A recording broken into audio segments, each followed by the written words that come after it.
오늘 국회 환노위에서는 인천 지역 수돗물 유충 사태에 대한 여야 의원들의 추궁이 이어졌습니다. 조명래 환경부 장관은 관리를 제대로 못해 송구스럽다며 재발하지 않도록 정수장 운영 인력의 전문성을 강화하겠다고 밝혔습니다. 민주당은 임대차 3법 중 하나인 전월세 신고제와 종부세법 등 남은 부동산 관련 법안을 다음 달 4일 본회의에서 일괄 처리할 방침입니다. 통합당이 반발하고 있지만 처리에 별 문제는 없을 것으로 보입니다. 정부의 주택 공급 방안의 하나인 태릉골프장 부지 개발에 해당 지역 민주당 의원들이 반발하고 있어 결과가 주목됩니다. 이들 의원들은 녹지 보전의 필요성과 교통난 등을 이유로 개발 문제를 신중히 논의해 줄 것을 공개적으로 촉구했습니다.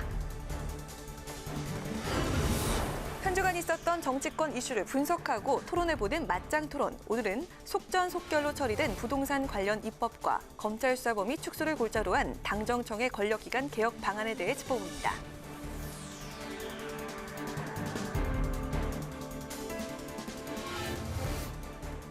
안녕하십니까. 7월 31일 의정종합뉴스 뉴스엔 시작하겠습니다. 이번 임시국회도 막바지에 접어들었습니다. 국회 환경노동위원회가 오늘 환경부를 비롯한 소관기관의 업무보고를 받았는데 최근 인천에서 발생한 수돗물 유충 사태가 도마에 올랐습니다.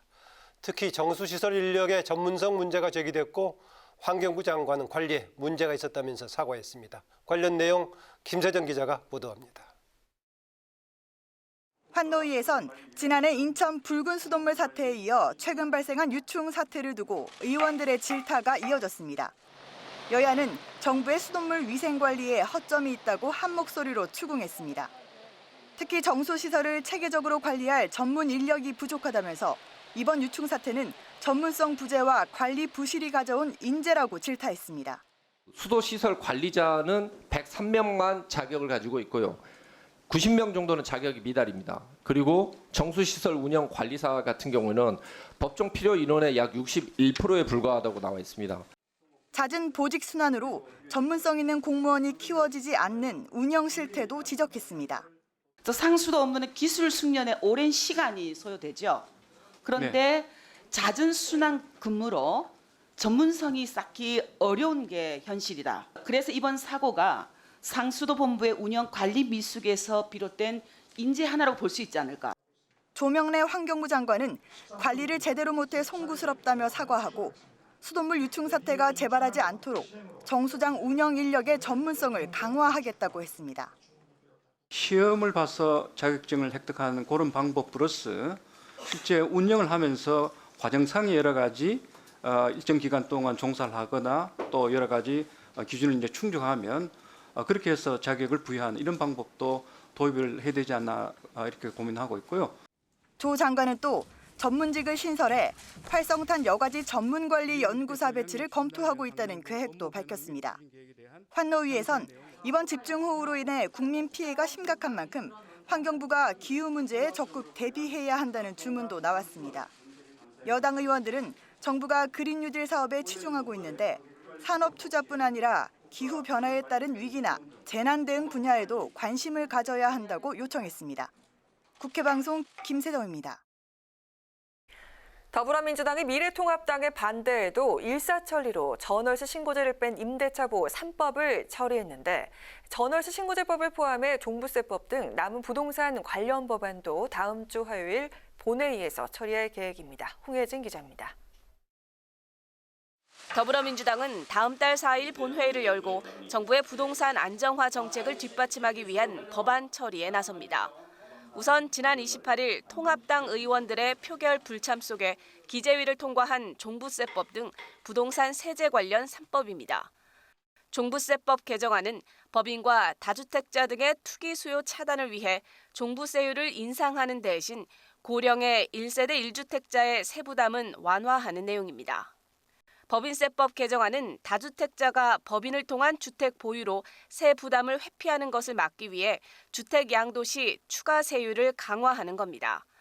소득세법 개정안은 부동산 투기 방지를 위해 단기 보유 주택이나 다주택자의 조정 대상 지역 내 주택의 양도세 중과세율을 인상하는 내용 등이 담겼습니다.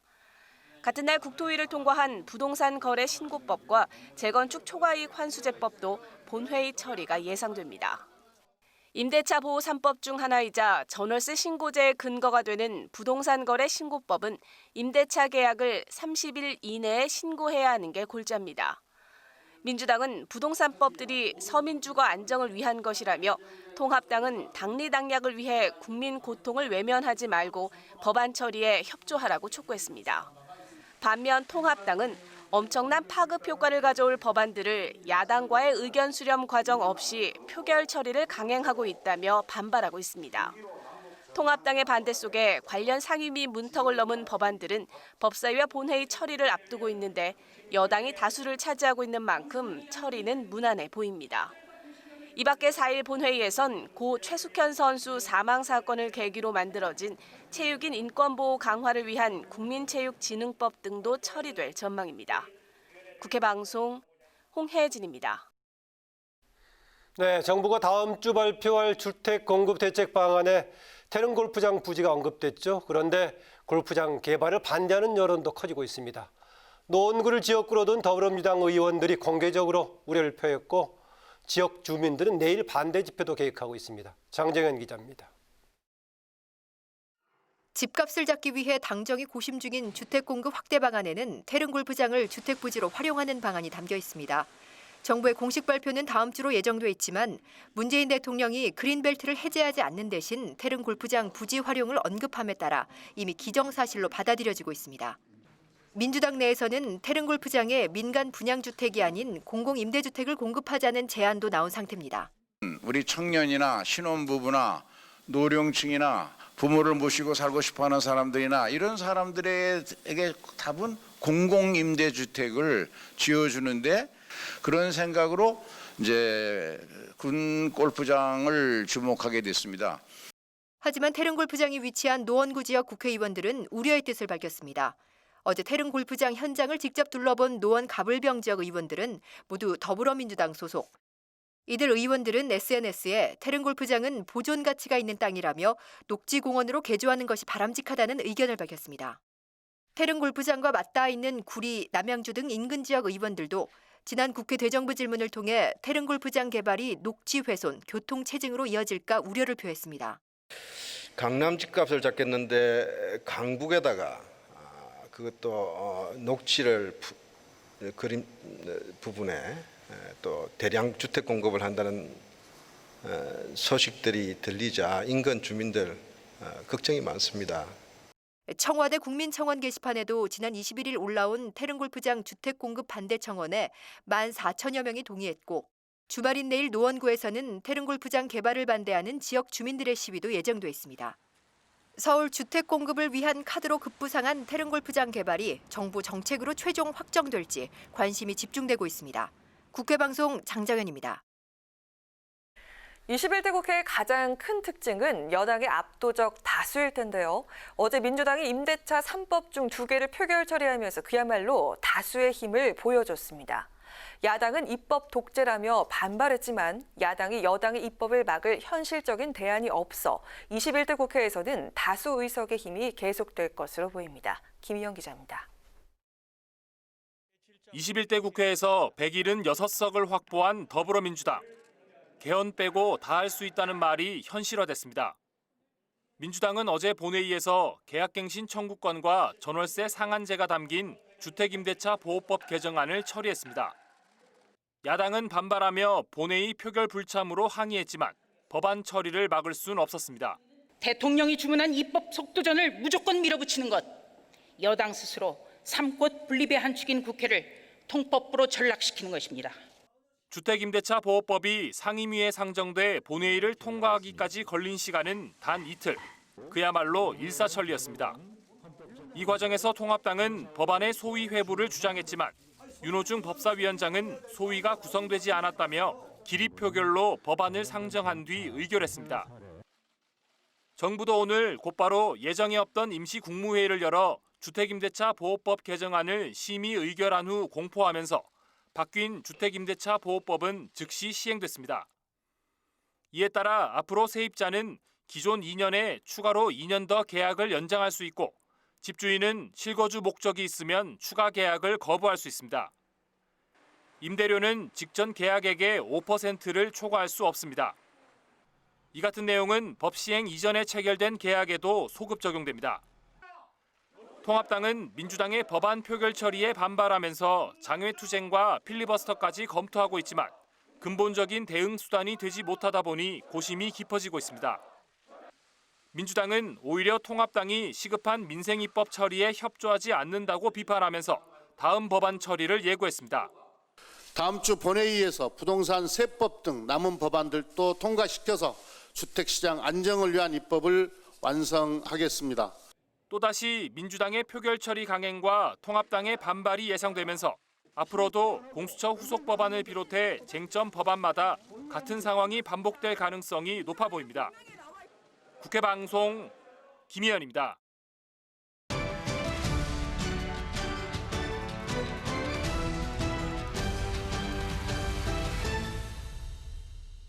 네, 이슈 분석 김동길 기자입니다. 어서 오세요. 어서 오세요. 안녕하세요.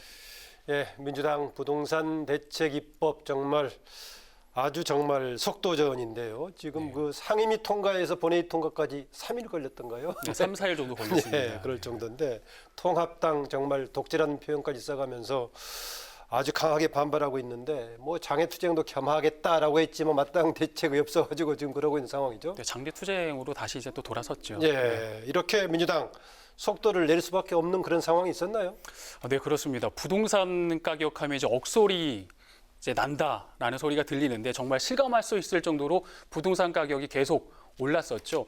정부에서 정책을 아무리 내놔도 시장에서는 먹히질 않았습니다. 이제 부동산 가격이 상승하다 보니까 따라서 이제 전세 가격까지 함께 상승하는 형국이 됐거든요.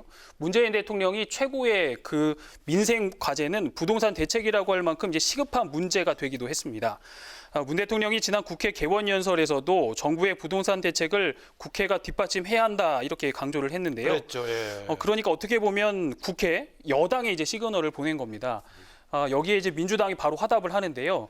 부동산 관련법을 다음 달 4일까지인 이번 7월 임시국회 내에 처리하겠다 이렇게 못을 박습니다. 민주당이 부동산 대책을 이제 중요시하는 것은 바로 시급성입니다. 시장에 정확한 시그널을 빨리 줘야 한다는 건데요. 정부가 22번의 부동산 대책을 내놨지만 이제 먹히질 않았습니다. 그래서 이번에는 진짜다. 진짜 이제 부동산을 잡겠다라는 신호를 주기 위해서 정치적인 좀 부담도 있는데 이제 이것까지 감수를 하면서 신속하게 입법에 나선 것이라고 볼 수 있습니다. 이해찬 대표의 발언이 있는데요. 함께 들어보시죠. 지금 부동산 시장 상황에서는 무엇보다도 신속한 입법이 가장 중요합니다. 7월 국회에서 반드시 통과시켜 일하는 국회의 진면목을 국민께 보여드려야 하겠습니다.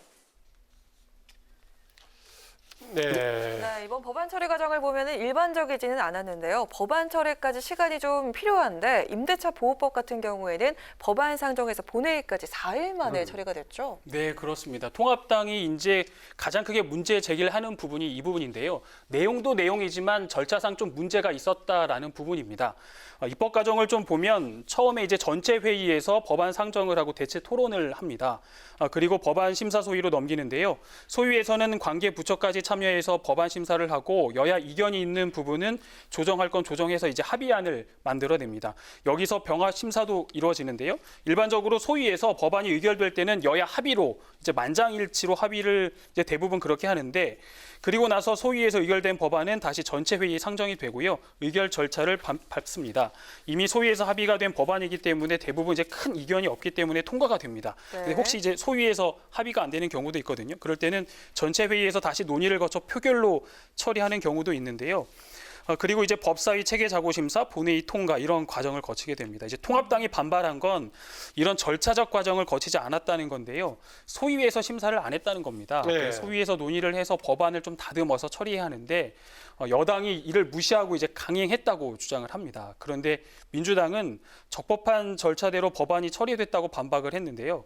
민주당은 소위가 구성이 안 됐기 때문에 소위 심사가 어렵다, 할 수 없었다. 그래서 전체 회의에서 토론을 했고 이제 의결 절차를 밟았다 이렇게 주장을 합니다. 또 소위 구성이 늦어진 것은 이제 통합당이 국회를 보이콧했기 때문이라면서 통합당이 이제 책임을 떠넘기기도 했습니다. 어쨌든 이제 민주당 입장에서 보면 국회법이 정한 법안 처리 절차는 지켰고 그래서 절차적인 문제도 없다 뭐 이런 주장입니다. 네, 그러니까 상정에서부터 국회 통과, 본회의 통과가 4일 걸렸고 다음 날에 바로 이제 관보에 게재를 하는 상황이니까 5일 만에 발효가 되는 정말 속전속결이었는데요. 그럼 통합당 이렇게 중간 이렇게 브레이크를 걸 수 있는 방법이 없었나요? 네, 뭐 다른 방법이 현재로서는 이제 보이질 않는데요. 이번 법안 통과 과정을 보면서 그 거대 여당 그 민주당의 176석의 힘을 다시 한번 이제 느낄 수 있었던 그렇게 볼 수 있었는데요. 통합당이 거대 여당을 견제할 수 있는 카드는 본회의에 반대 의견을 개진하거나 또 무리한 의사일정 진행을 비판할 합법 수단이 이제 필리버스터 뭐 경험도 했었죠. 그 또 안건조정위원회 구성 정도 등이 있는데요. 통합당은 이번에 뭐 이런 시도도 하지 않았습니다. 본회의 처리에 앞서서 좀 더 많은 통합당 의원들이 반대 의견을 개진할 수도 있었는데 그 조수진 의원만 이제 반대 의견에 나섰었고요. 또 무제한 토론 필리버스터 카드도 있었는데 하지 않았습니다. 그 통합당이 법사위에서 임대차 보호법이 통과될 때 강력한 이제 투쟁을 예고를 해서 혹시 이제 필리버스터를 하지 않을까 저는 뭐 이런 예상을 좀 했었는데 하지 않았거든요. 보면 이제 실익이 없다 이렇게 판단한 것으로 보이고요. 국회법상 제적의원 5분의 3 그러니까 180석의 찬성으로 필리버스터를 중지시킬 수가 있습니다. 근데 민주당이 지금 176석이고요. 정의당, 열린민주당, 시대전환, 또 기본소득당, 또 무소속 의원 3명을 합치면 거의 뭐 190석이 되기 때문에 종료가 또 가능한 숫자이기도 합니다. 뭐 이에 대한 또 판단이 통합당에서 있었던 것으로 보이고요. 이제 통합당은 안건 조정위 구성 신청도 하지를 않았는데요. 이 안건 조정위는 이견을 조정할 안건이 있을 경우 최장 90일간 논의할 수 있는 규정입니다. 그 상임위 제적의원 3분의 1 이상 요구를 하면 구성을 할 수 있는데 통합당 그 의원들만 수로 하면 안건 조정위 신청이 가능한데 그 3분의 2 이상이 찬성을 해야 조정한 내용이 또 받아들여져요. 그러니까 또 의석수에서 밀리다 보니까 이조차도 이제 실효가 없다라고 이제 판단한 것으로 보입니다. 신청은 가능하지만은 받아들이는 것은 보장할 수 없다. 그런 얘기네요. 그러니까 시간만 끈다 뭐 이런 느낌을 줄 수 있는 거죠. 또 이 전월세는 뭐 잘 아시겠지만 서민들과 또 가장 밀접하게 관련돼 있는 법안이잖아요. 그러다 보니까 혹시나 또 발목 잡는 모습으로 보여줄 수 있는 게 아닌가. 그래서 딱히 묘수가 없었던 것 같습니다. 그 통합당에서 뭐 조금 전에 말씀하셨지만 장애 투쟁도 이제 검토를 했었거든요. 근데 뭐 현재 좀 상황이 코로나19 상황도 있고 또 장애 투쟁에 나서지 뚜렷이 보여줄 게 없었다는 점들이 이제 고려가 됐던 것 같은데요. 장애 투쟁이라는 결국 집회 아니겠습니까? 네, 이제 국회 밖으로 나가서 투쟁을 한다는 거니까 좀 그런 부담감이 있었던 것 같아요. 그래서 김종인 비대위원장 발언 한번 들어보시죠.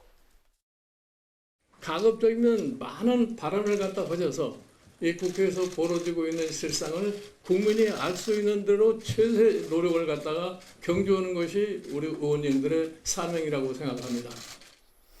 네, 이번 상임위 통과 과정에서 통합당 의원들이 이제 강력하게 반발을 하면서도 여당에 요구했던 것은 협치였습니다. 그러면서 거대 여당이 좀 양보를 해달라 뭐 이런 요구들을 많이 했었는데요.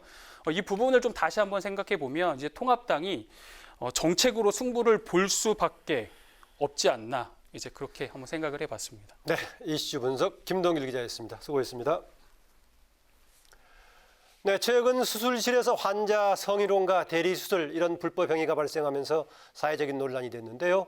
오늘 국회 토론회에서는 수술실 CCTV 설치가 불가피하다 이런 주장이 나왔습니다. 대한의사협회는 CCTV 설치를 의무화해서는 안 된다 이렇게 반대했는데요. 임채원 기자가 보도합니다. 지난 2018년 의사 A씨는 자신이 운영하는 정형외과에서 의료기기 영업사원인 B씨에게 환자 어깨를 대신 수술하게 했습니다. 의사 자격이 없는 B씨에게 대리수술을 받은 환자는 마취에서 깨어나지 못한 채 뇌사 상태에 빠져 결국 숨졌습니다. 무자격자에게 환자 수술을 대신하게 하고 대학병원에서 교수가 전공의를 폭행하는 등 수술실에서 불법 행위가 계속되면서 이를 예방하기 위한 최소한의 장치로 CCTV를 설치한다는 주장이 나왔습니다. 수술실 특성상 외부와 차단돼 있고 환자에게 전신 마취를 하면 아무것도 알 수 없기 때문입니다. 수술실에 CCTV를 설치하면 성희롱이나 성추행을 비롯한 불법 행위 예방에 도움이 될 것이라고 전문가는 말합니다. 특히 의료사고가 발생해도 CCTV를 증거자료로 제출할 수 있어 의료 분쟁을 신속하게 해결할 수 있다고 주장합니다. 오히려 거꾸로 생각하면 만약에 성의껏 열심히 하게 되면 그 CCTV가 있어서 증거로 제출하면 오히려 자기가 쉽게 수송에서 벗어날 수 있으니까 형사상 민사상 책임에서 벗어날 수 있으니까 오히려 열심히 일하는 의사에게는 오히려 보호수단이 될 수도 있을 것 같아요. 또 촬영한 CCTV 영상은 반출 전 모자이크 처리 등의 과정을 거치고 30일 이후엔 자동 폐기된다며 개인정보 유출 우려를 일축했습니다. 이 자리에 참석한 대한의사협회 관계자는 수술실 CCTV 설치 의무화에 반대한다는 입장을 분명히 했습니다. 수술실 CCTV 설치는 의료인을 잠재적 범죄자로 인식하는 결과를 초래할 수 있고 수술 실패 등의 의료사고 발생 부담으로 최선의 수술 노력을 저해할 수 있다고 우려했습니다. 또 수술실에서 촬영된 CCTV 영상을 철저히 관리해도 해킹 등의 사이버 공격으로부터 안전을 보장할 수 없다고 주장했습니다. 제가 한 번 더 강조하지만 수술실 CCTV 설치가 확대되는 것에 대해서 저희가 절대 반대하지 않습니다. 하지만 어느 누군가 수술실에서 CCTV가 나를 보고 있으면 나는 수술을 할 때 손이 떨릴 것 같다, 수술을 못할 것 같다, 아까 말했던 뇌혈관 명의 이런 분한테까지 강요하지는 않았으면 좋겠습니다. 이상입니다. 수술실 CCTV 설치 의무화를 담은 의료법 개정안은 지난 19대, 20대 국회에서 발의됐지만 의료계의 반발로 논의조차 되지 않은 채 폐기됐습니다. 이번 21대 국회에서는 민주당 김남국 의원이 CCTV 의무화를 포함한 의료법 개정안을 발의했는데 통과 여부가 주목됩니다. 국회방송 임채연입니다. 더불어민주당과 정부, 청와대는 배달 애플리케이션 시장의 불공정을 개선하기 위한 온라인 플랫폼 공정화법을 내년 3월까지 제정하기로 했습니다. 민주당 박홍근 을지로위원장은 플랫폼 사업자와 입점업체 상생 협력 방안이 필요하다는데 당정청이 공감대를 형성했다며 이같이 밝혔습니다. 당정청은 8월부터 10월까지 중소벤처기업부를 중심으로 온라인 플랫폼 거래 실태 조사를 실시하고 9월부터는 사업자와 소상공인단체 등이 참여하는 배달 플랫폼 상생협의체를 가동한다는 방침입니다. 더불어민주당 행정수도 완성 추진단은 서울시 정책 싱크탱크인 서울연구원을 비롯해 국토교통부, 행정안전부 등과 간담회를 가졌습니다. 우원식 단장은 서울연구원과 함께 서울을 경제수도로 만드는 밑그림을 모색하겠다고 밝혔고 박범계 부단장은 지방분권의 가장 큰 수혜자는 서울이 될 거라고 강조했습니다. 민주당은 간담회 직후 서울연구원이 서울을 경제수도화하는 민주당의 구상에 동의했다고 밝혔습니다. 미래통합당 주호영 원내대표는 더불어민주당의 이른바 임대차 3법 처리를 두고 난동수준의 입법이라고 비판했습니다. 주 원내대표는 오늘 한 라디오 프로그램에 출연해 8월 4일 이후 임시국회를 다시 열어서 논의해도 되는데 중요한 국정을 마치 애들 장난감 놀이하듯 처리했다며 이같이 밝혔습니다. 또 국정원의 대공수 사건을 경찰로 넘기는 개혁안에 대해서도 시범 실시 과정 등을 거쳐 후유증을 최소화해야 하는데 탁상 공론으로 하듯 마구잡이로 하고 있다고 지적했습니다. 박병석 국회의장은 국회 세종시 이전을 국회가 차질 없이 준비해달라고 말했습니다. 박 의장은 국회 사무처 등 국회 소속기관들로부터 취임 후 첫 업무 보고를 받고 세종국회는 피할 수 없는 방향이 됐다며 이같이 밝혔습니다. 박 의장은 또 모든 구성원이 단순 보조자가 아니라 국회의원이라는 주연을 만드는 핵심 스태프라는 인식을 갖고 사무총장을 중심으로 기관 간의 소통을 통해 한 팀이 되어달라고 당부했습니다. 한편 국회 사무처는 21대 국회 슬로건인 내일을 여는 국민의 국회로 나아가기 위해 품격 있는 국회, 일 잘하는 국회, 신뢰받는 국회라는 3대 목표를 설정했습니다. 다음 주 월요일부터는 국회 기록물을 일반 이용자도 손쉽게 볼 수 있게 됩니다. 국회 도서관은 국회 기록 보존소가 갖고 있는 국회 기록물 열람 서비스 대상을 확대해 기존 정보 공개 청구 절차를 거쳐야 가능했던 서비스를 사전 예약을 통해 열람할 수 있도록 합니다. 열람 대상 기록물에는 재원부터 2004년 8월까지 생산된 공개 기록물 43만 건으로 열람 희망자는 5일 전까지 국회 도서관을 방문하거나 국회 기록 보존소 홈페이지를 통해 신청할 수 있습니다.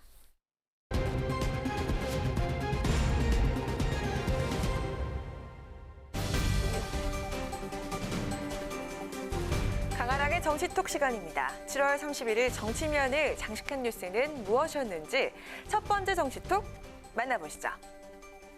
황운하 더불어민주당 의원이 어제 자신의 지역구인 대전의 수해 소식이 보도되는 TV 앞에서 크게 웃고 있는 사진이 공개돼 논란이 일고 있습니다. 황 의원은 이와 관련해 악마의 편집이라고 반발했지만 관련 논란이 커지자 어찌됐든 사려 깊지 못했다며 자신의 처신 논란에 대해서 사과했습니다. 황운하 의원, 어제 검찰개혁 의원 모임에 참석한 후 동료 의원들과 웃는 모습으로 사진을 찍었는데요. 이 모임 당시 황 의원의 지역구 대전은 갑작스러운 폭우로 사망자가 나오는 등 수해 상황이었고요. 사진 촬영 당시 이들 뒤로는 TV를 통해서 폭우 소식이 전해지고 있던 터라 더 비판이 일었습니다. 황 의원은 자신의 SNS에 악의적으로 편집을 하면 전후 사정을 모르는 독자들은 속을 수밖에 없다. 악마의 편집과 다를 바가 없다고 주장했는데요. 그럼에도 불구하고 비판이 이어지자 오늘 새벽 다시 사과글을 올렸습니다. 전후 사정이 어찌됐든 오해를 불러일으킬 수 있었다는 점에서 사려 깊지 못했다며 먼저 수해 피해자분들에게 조금이라도 마음의 상처가 될 수 있을 거라는 생각에 몹시 죄송한 마음이라고 밝혔습니다. 이어 조속한 피해 복구와 지원에 최선을 다하겠다. 한층 더 성숙해지는 계기로 삼겠다고 거듭 자세를 낮췄습니다. 황 의원의 이 같은 대처에 보수 야권에선 여권의 공감 능력이 떨어지는 것 아니냐는 지적이 나온 반면에 황 의원과 함께 자리에 있었던 민주당 김남국 의원은 송구하다면서도 악의적인 부분이 있다고 해명했는데요. 황 의원의 웃음을 놓고 옹호론과 비난론이 팽팽히 맞서고 있는 지금 이번 논란을 바라보는 국민의 시선은 과연 어떨까요? 이어서 오늘의 두 번째 정치톡입니다. 추미애 법무부 장관과 장제원 미래통합당 의원이 신천지 신도들의 법무부 장관 탄핵 여론전 의혹을 둘러싸고 장외 설전을 벌이고 있습니다. 추미애 법무부 장관은 언론과 야당 그리고 이제는 신천지까지 자신을 공격한다고 주장했고요. 장제원 의원은 자기에 빠진 과대 망상일 뿐이라고 비난했습니다. 추 장관 어제 오후 SNS를 통해 종교단체가 검찰개혁 반대에 합세했다고 주장했는데요. 추 장관은 언론과 통합당의 무차별적이고 근거 없는 공격이 날로 심해지는 가운데 이제는 신천지까지 저를 공격하는 시점에 이르렀다며 검찰개혁에 반대하는 보수 언론과 통합당으로부터 끊임없는 저항과 공격을 받고 있다고 말했습니다. 그러면서 신천지가 추 장관의 탄핵 청원에 동참하자는 회의를 했다는 언론 보도와 신천지 탄압이 부당하다는 내용을 담은 우편물이 법무부에 배달되는 사실을 근거로 제시했습니다. 이에 대해 통합당 장제원 의원은 추 장관이 교묘하게 언론과 통합당을 국민적 지탄을 받고 있는 특정 종교단체와 엮어 음모론을 펴고 있다고 비판했는데요. 자신은 개혁, 야당은 반개혁이라는 이분법은 교만한 나르시시즘과 지나친 자기에 빠진 과대 망상일 뿐이라며 신천지에서 우편물이 오든 비방 유인물이 오든 신천지 문제는 신천지 문제로 수사하고 대응하라고 꼬집었습니다. 이어 재미있는 소설 한 편 잘 읽었다며 추 장관이 최근 국회에서 한 소설 시인의 발언을 상기시키기도 했습니다. 추미애 법무부 장관 그 어떤 저항과 공격에도 아랑곳하지 않고 끝까지 검찰개혁이라는 큰 과제를 완수하겠다고 밝혔습니다.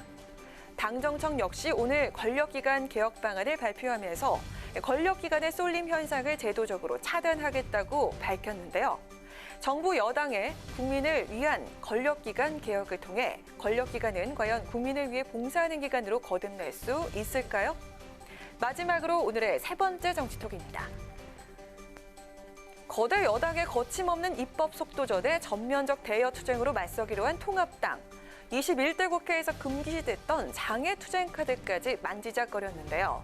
하지만 장외투쟁을 접고 국회 안에서 SNS 등을 활용해서 투쟁하는 방향으로 가닥을 잡았습니다. 그 이유는 뭘까요? 장외투쟁이란 게 저희들이 가능성을 배제하지는 않지만 쉽게 하지도 않을 겁니다. 네네. 고민은 하되 다만 예전처럼 광장에 많은 사람을 모아서 일방적인 연설을 하고 이런 방식보다는 SNS라든지 혹은 지역별로 전국 순회라든지 뭐 여러 가지 방법들을 지금 고민하고 있습니다. 통합당 주호영 원내대표 오늘 한 라디오와의 인터뷰에서 전국에 폭우 피해가 있었고 코로나19의 사회적 거리두기 상황일 뿐만 아니라 현재 여름 휴가철이라며 장외투쟁을 쉽게 하지 않을 것이라고 밝혔습니다. 장외 투쟁에 수반되는 엄청난 비용도 이유로 꼽았는데요. 그러면서 예전처럼 광장에 많은 사람들을 모아서 일방적인 연설을 하는 방식보다는 SNS라든지 혹은 지역별 전국 순회 등의 방법을 고민 중이라고 덧붙였습니다. 주 원내대표가 당장 길거리 장외 투쟁에 나서는 것을 부인하면서도 장외를 향한 메시 전달에 부심하는 이유. 강력한 대여 투쟁에 대한 당 내외 요구가 거세단 점에서 마냥 손 놓고 있을 수만은 없기 때문인데요. 이를 위해 통합당, 홍보전으로 우호적 여론을 만드는 데 집중할 것으로 알려졌습니다. SNS, 현수막을 통한 홍보와 개별 의원 중심의 지역활동, 대국민 보고대회 등이 논의 중인데요. 통합당 최영두 원내 대변인 한 언론사와의 통화에서 국민들에게 이 문제가 왜 심각한지, 통합당은 어떻게 하고 있는지 알리려 한다고 밝혔습니다. 장외로 나가려다 다시 장내로 유턴한 통합당. 국회 밖으로 나갈 경우 여론의 역풍을 맞을 수도 있다는 점도 감안한 것으로 보입니다. 단식, 삭발투쟁 등 과거의 방식 대신 SNS 홍보전을 택한 통합당. 과연 대여 투쟁을 성공적으로 이끌 수 있을까요? 이상 강아랑의 정치톡이었습니다.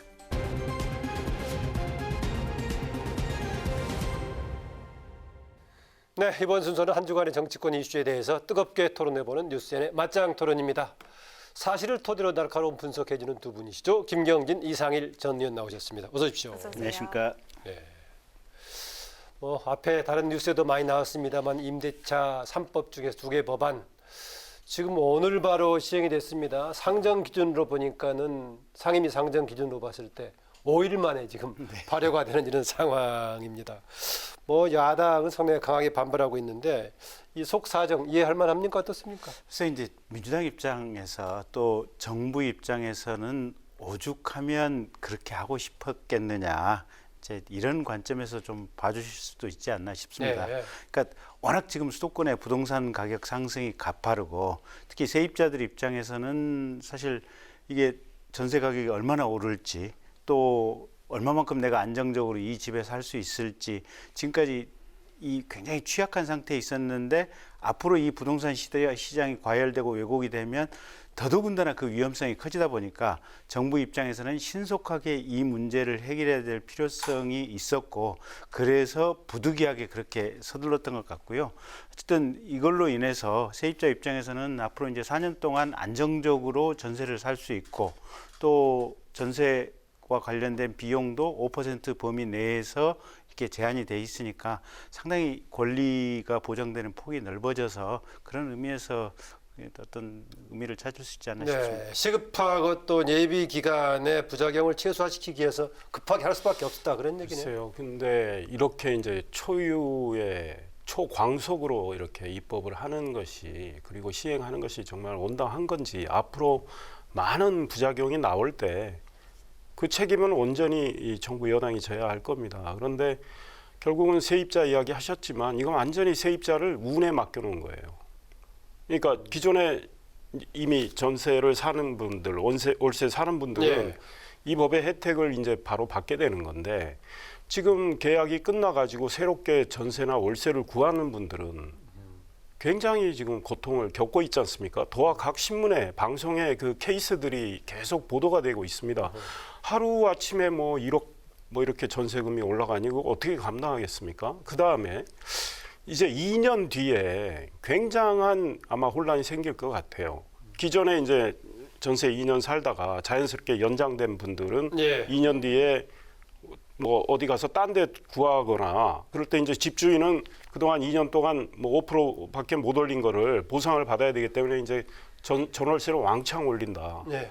이럴 때 국민들이 2년 뒤에 겪게 될 고통, 그 다음에 4년 뒤에 더 많은 아마 세입자들이 고통을 겪게 될 가능성이 있습니다. 당장의 혼돈 말고 장기적인 효과도 그렇습니다. 조금 의문시된다. 그렇죠. 그런 그리고 그런 거죠. 그 다음에 지금 임대인과 임차인 사이를 완전히 국민을 지금 갈라놓고 서로 엄청난 신경전이 벌어지고 불화가 벌어지고 있어요. 갈등이. 이건 굉장히 무책임하다 이런 걱정이 듭니다. 근데 이제 그런 면도 있는 것 같아요. 그러니까 이제 이상일 의원님 말씀대로 사실은 당장에 좀 혼란이 생기긴 하지만 사실 이 세입자 보호라고 하는 이 대의를 위해서 이 제도를 가다 보면 언젠가는 한 번은 겪을 수밖에 없는 혼란이고 이 혼란을 짧은 시간에 최소한으로 이게 축소시켜서 겪도록 한다. 이제 그런 의미가 있는 것 같고요. 두 번째는 어쨌든 우리나라 지금 요 생긴 세입자 보호 제도가 지나치게 과도해서 전세 물량을 줄어들게 할 것이다. 이제 이런 분석도 있지만 오히려 유럽 국가들 같은 경우는 사실은 우리나라보다도 훨씬 더 강한 정도의 세입자 보호 법제가 돼 있는 나라들도 많이 있거든요. 그런 점에 비춰본다면 차라리 그냥 다 이렇게 단시간 안에 그냥 후다닥 하는 것이 오히려 혼란을 최소화하는 방법이 될 수도 있다 이렇게 보여집니다. 저도 중앙일보 워싱턴 특파원으로 미국에서 네, 소위 말해서 월세를 살아봤어요. 뭐 이런 우리 같은 제도 없습니다.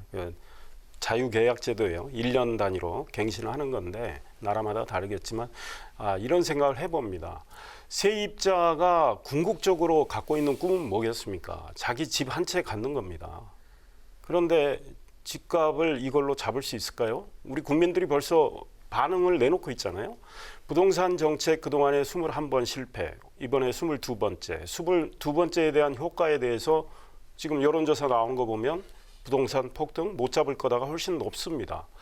그러면 세입자가 이번에 뭐 운이 좋아서 한 2년 보호가 됐다고 쳐요. 그 2년 뒤에 전월세가 폭등을 하면 집값은 더 폭등할 겁니다. 그러면 우리 세입자들은 영원히 집을 못 갖는 이런 문제까지 정부가 헤아리고 입법을 했느냐. 정말 이 입법에 앞으로 많은 허점들이 나올 겁니다. 이거에 대해서 그때 나올 때 또 뭐 언론 탓, 또 과거 정권 탓 하는지 한번 지켜봐야 좀 더 지켜보기로 하고요. 네, 이에 대해서 통합당이 일단 강력 비판에 나섰는데요. 과거의 장외투쟁, 삭발투쟁보다는 이제 원내투쟁, SNS 활용을 좀 더 펼쳐나가겠다는 방침입니다. 이 대여투쟁 어떻게 보시는지요? 비단 이 부동산 관련 입법뿐 아니고 지금 21대 국회에 들어서 민주당이 하는 행태에 대해서 미래통합당 굉장히 사실 자괴감 느낍니다. 일방적으로 밀어붙이고 심지어 뭐 미래통합당 의원들의 그 상임위 배정도 국회의장이 알아서 직권으로 해버리고 말이죠. 과거 자기들이 소수당이었을 때 꼭 가져야겠다고 했던 법사위원장 다 가져가고 18개 상임위원장 다 가져가고 법안을 처리를 하는데 자기들이 낸 법안이 있어요. 일하는 국회법. 거기에 보면 법안도 선립 선출이라고 자기들 해놨습니다. 그러나 이번에 부동산 관련법 처리할 때 스스로 낸 그 법안에 자기들의 원칙도 위반하면서 이렇게 소위의 상정도 하지 않고 축조 심사하지 않고 대체 토론도 하지 않고 이렇게 법안을 이렇게 처리하는 거에 대해서 현장에서 상정하는 것은 과거에 새누리당도 했던 거다라고 얘기하더라고요. 국회법 71조 문제인데요. 그러니까 그때 새누리당이 아마 2016년 국회법 개정과 관련해서 그렇게 한 건데 그때 민주당이 펄펄 비난을 했습니다. 그러면 자기는 좀 달라져야 될 거 아니에요. 그래야 개혁을 주장할 수 있을 거 아닙니까? 그런데 그보다 더 하고 있어요. 그런데 미래통합당으로서는 뭐 투쟁을 안 할 수가 없어요. 다만 과거 방식 장애투쟁이 지금 코로나19 상황에서 국민한테 그 지지를 얼마나 받겠느냐, 그리고 투쟁의 효과가 얼마나 크겠느냐 이런 거에 대한 회의가 있기 때문에 원내 투쟁에 집중을 하고 우리 강 앵커 이미 보도하셨지만 SNS 홍보를 통해서 국민께 직접 호소하는 방식. 그다음에 이제 각 지역에 저도 용인 병의 위원장입니다. 지역에 현수막을 많이 걸고 있습니다. 이게 정말 나라입니까? 이 여당의 독선 오만 독주가 너무 심한 거 아닙니까? 이런 호소를 하고 있는데 다양한 방식을 통해서 국민들께서 이제 이 문제를 인식을 이제 해주시기를 원하는 거죠. 통합당은 요즘 그 회의장의 배경막도 하고 이제 바로 지역구에서는 또 이제 현수막으로 하고 있군요. 그러니까 사실은 장외투쟁은 지금 코로나 때문이라도 해서도 안 되고 할 수도 없는 것이고요. 이제 지난번 20대 국회 때 황교안 대표나 또 나경원 원내대표 있을 때 장외투쟁, 뭐 삭발투쟁, 단식투쟁 다 그렇게 국민들이 좋아하지 않으셨던 것 같아요. 결과적으로 선거 결과를 가지고 본다면. 그래서 장외투쟁 하시는 것은 별로 바람직하지 않고 이제 본회의에서 간단하게 이제 반대 의견 피력하시고 그냥 퇴장해 버리시는데 상임위도 그렇고 사실은 퇴장하지 마시고 끝까지 앉아서 하실 말씀 하시고 토론할 거 토론하고 더 적극적으로 할 수 있는 방법들이 있었다. 그리고 뭐 기권을 하든 반대표를 던지든 뭐 이렇게 하시는 게 어땠을까. 중간에 나가버리면 사실은 이 정책에 대해서 야당 입장에서 하고 싶은 또는 예상되는 부작용에 대해서 말을 충분히 안 하고 지금 퇴장을 해버리시는 거 아니에요, 보면. 그래서 그런 것들은 조금 좀 아쉽지 않나 싶어요. 상임위원회에서 즉석 지금 상정해가지고 했던 것, 과거에 새누리당 됐던 것이지만은 그렇다고 또 그때 그렇게 비난하고 비판했었는데 그대로 따라갔다는 지적을 하고 있습니다. 글쎄 이제 그게 어쨌든 뭐랄까 이제 국회가 조금씩 업그레이드 돼야 되는 것은 맞지만, 근데 이제 그럼에도 불구하고 이런 중차대한 정책 현안이 있고, 정책 현안에 대해서는 사실 국민의 이 뜻이 이 180석 가까운 의석을 몰아주는 것은 힘을 가지고 강하게 추진을 하라, 이게 지금 배경에 깔려 있기 때문에 사실은 야당 입장에서는 합리적인 대안 제시, 문제 제시를 하고, 그럼에도 불구하고 정부 여당이 하겠다고 하면 사실은 반대 의사를 피력하는 것이 제가 볼 때는 이 헌법 질서에 가장 적합한 의정 활동의 방식이 아닌가 싶습니다. 어떻습니까? 그런데 맨날 우리가 그 내로남불 이런 용어도 씁니다만은 그렇게 강하게 성토했던 것을 이제 여당이 돼가지고 속전속결을 하는 것, 일부에서는 지금은 맞고 그때는 틀리다, 뭐 이런 용어를 빌려오기도 하던데. 그러니까 서로 싸우면서 이제 안 좋은 것들을 이제 서로 배우는 뭐 이런 상황들이 됐는데요. 조금 뭐랄까 이제 우리 국회가 지금보다는 더 업그레이드 돼야 될 필요성은 분명히 있는 거죠, 그게. 저는 이번에 그 미래통합당이 이렇게 이제 무기력을 느껴가지고 이해는 되는데 퇴장하는 거, 우리 김 의원님 말씀대로 저는 상임위 회의장에서 최선을 다해서 자기 주장을 펼치는 게 좋았겠다. 게다가 상임위별로 좀 사정은 있습니다. 그런데 안건 조정위를 요구할 수가 있어요. 상임위원회 3분의 1 이상이 요구하면 안건 조정이 구성이 되거든요. 그런데 여야 동시로 구성이 되는데 야당의 정의당이 있을 경우에 사실상 이 안건 조정위가 90일 동안 최장으로 토론하기가 어려운 상황이에요.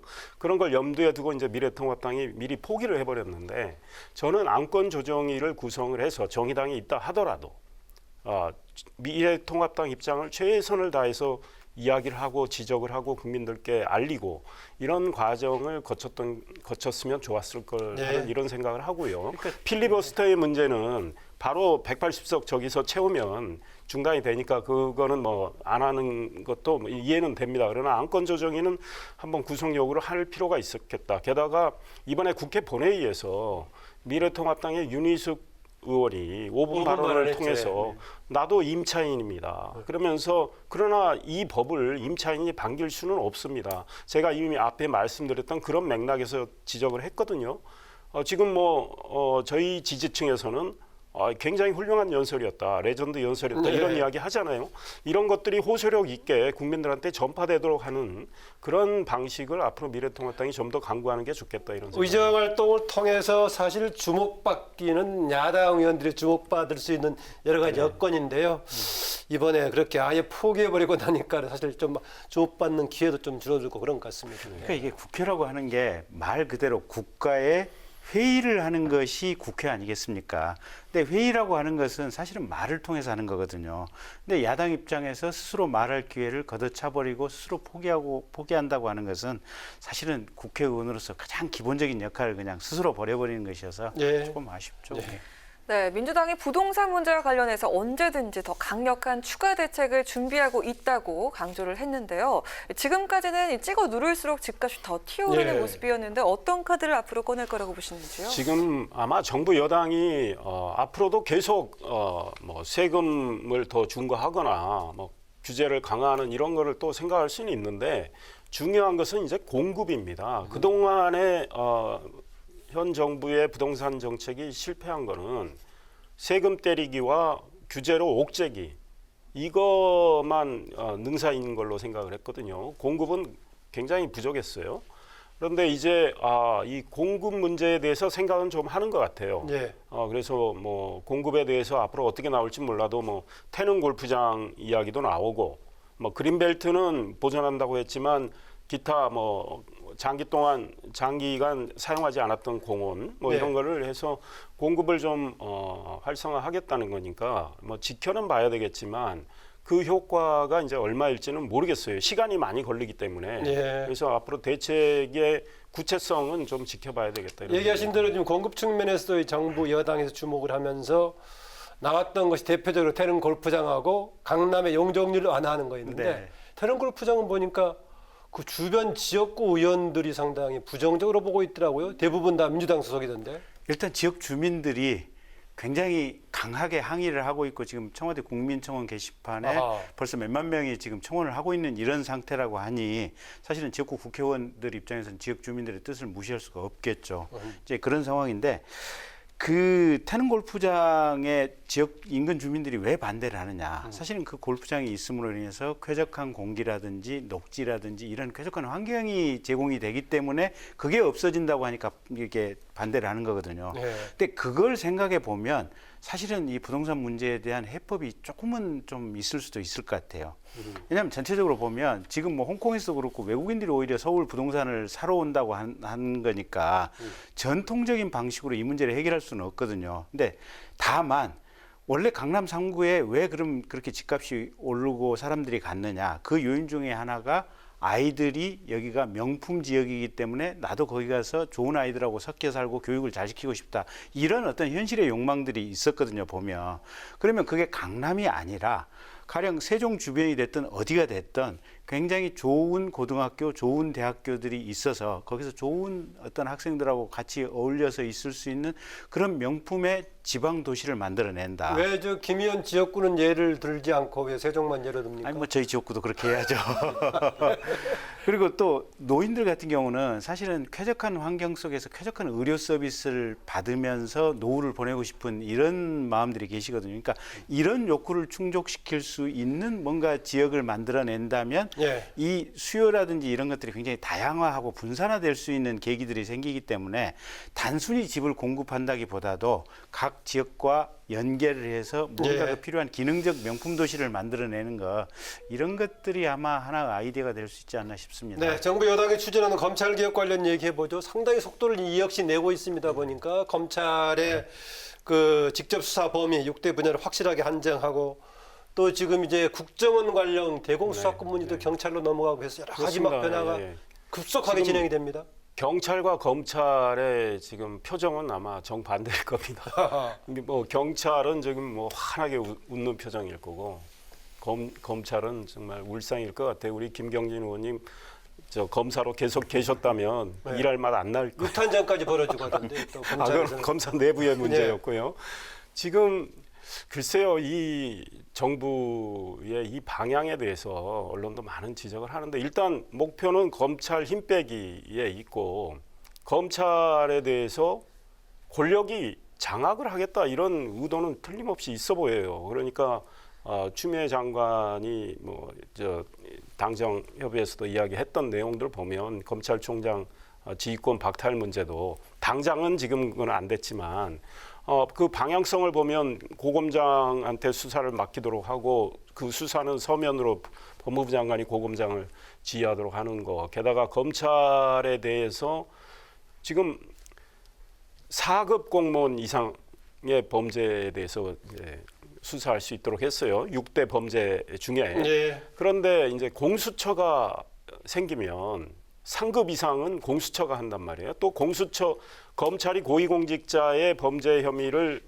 포착을 했을 때 바로 공수처에 알려줘야 되고 공수처가 이처벌하고 그러면 이관하라고 그러면 그리 넘겨줘야 돼요. 그러면 이제 검사들은 4급 공무원만 그것도 6대 범죄에 한해서 조사하게 되는데 예컨대 이제 뇌물 문제 같은 경우에 뇌물 5천만 원 이상인 경우에 말이죠. 근데 우리가 수사할 때 우리 김 의원님이 훨씬 잘하실 거예요. 뇌물이 처음부터 5천만 원 이게 특정이 됩니까? 수사를 하다 보면 뇌물 액수가 늘어날 수도 있고 이런 건데 너무 우리 수사 현실을 좀 외면하고 기계적으로 만들고 있다. 그 목적은 오로지 검찰 힘 빼고 검찰에 대한 정치권의 장악력 강화. 그다음에 이제 경찰은 정치 권력이 훨씬 장악할 수가 있어요. 근데 이제 경찰이 너무 공영화되고 비대화됐는데 일단 우리 국민들이 과연 대공수사 능력이 있느냐 이 문제. 그다음 우리 경찰이 정말 인권을 제대로 보호하면서 인권을 생각하면서 수사를 하겠느냐. 지역에 가면 경찰들이 지역에 소위 토고들하고 유착된 사람들도 많은데 이럴 때 적당히 자기들끼리 알아서 수사 개시권과 정결권을 다 갖게 되면 일단 거기까지 경찰이 하시고요. 마음대로 예. 할 거 아니냐 이런 걱정이 이제 있습니다. 할 얘기가 참 이제 이 분야에 네. 여러 가지 맞물려 있어서 좀 굉장히 네, 할 네. 얘기가 많으신데 네, 또 공수처 수사 대상이 그 3급 문제 이상 지적해야지. 공직자인 만큼 이 사실상 이 수사 범위가 4급 공직자로 한정이 되는 글쎄. 셈인데 이 부분 어떻게 보시는지요? 그러니까 정확히는 4급으로 한정이 되지는 않아요. 그러니까 4급 이상, 3급, 2급, 1급도 검찰이 할 수가 있는데 대신 3급 이상은 공수처도 할 수가 있으니까 공수처하고 검찰하고 이제 겹치게 되는 거죠.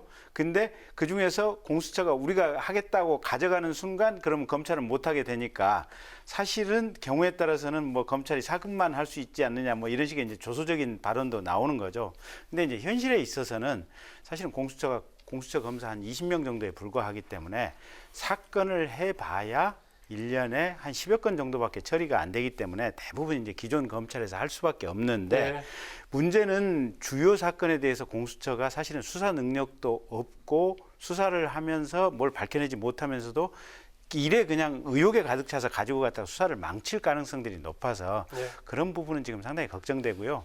특히 이제 이 최근에 개정안 개혁안 관련해 가지고 대한변협에서도 반대 의사 표시를 했고 참여연대에서도 반대 의사 표시를 했고 김기식 지난번에 금감원장도 이거 원래 문재인 대통령이 생각했던 안이 아닌 것 같다라고 얘기를 하는 걸 보면 여권 내부에서도 이게 진짜로 문제가 있지 않느냐. 이대로 그대로 꼭 추진될 것만 같지는 않다. 그런 얘기네요. 예. 그렇죠. 마지막으로 두 분께는 서로 다른 질문 하나씩 드리겠습니다. 제가 김 의원께 질문 드리겠는데요. 어떻게 보십니까? 검사 출신이니까 검찰 내부의 중간 간부 이상들의 육탄전 어떻게 보십니까? 부끄럽죠. 일단 제가 대신해서 국민들에게 일단 좀 사과 말씀이라도 좀 드려야 되겠고요.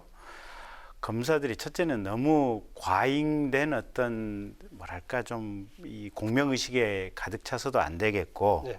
두 번째는 아무리 공무원이 이제 출세하고 승진이 목표라고 하지만 그 정권이라든지 권력을 잡는 기간은 의외로 짧거든요, 보면. 네. 그래서 항상 자기 평상심을 지니고 원칙에 따라서 수사를 해야만 자기 운명 앞에 떳떳하고 길다 공직자로서 명도 네. 그 말씀 드리고 싶습니다. 또 짧게 답변 듣겠습니다. 네.